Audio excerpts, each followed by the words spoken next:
I like to let every festival have a unique imprint on my going around to present my films. Of course, here in first thing I noticed that when you flush the toilet, the water goes the opposite way than when you flush the toilet in Filipinas. Of course, Argentina has always been a mysterious country for me, especially my deep interest in the Strait of Magellan. It became part of the voyage to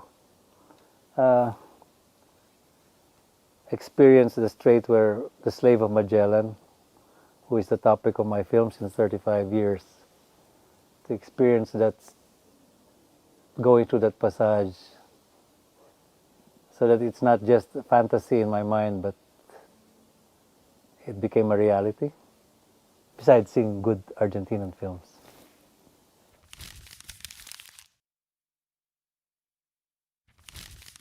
Tagalog is the main language around the Capitolio, Manila.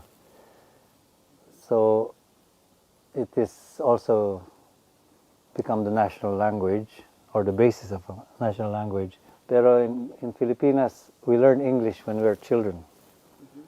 That was the colonial legacy of Americanos. They created a public school system. So very early they capture our brain, they capture our soul by trying to make us forget our language and our culture and making us speak like Americans from New York.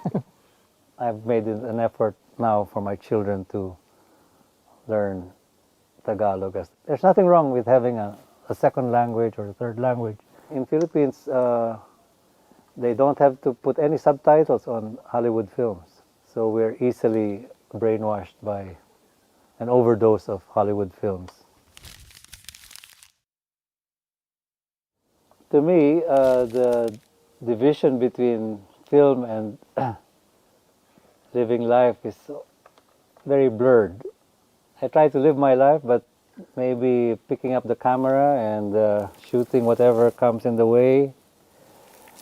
Most cineasts have to divide between their personal life and their filming life.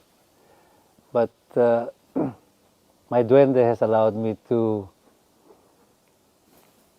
integrate those two.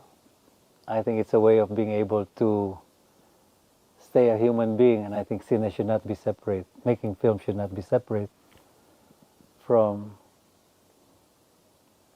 being the maximum contributor to the planet, to life, and still be yourself.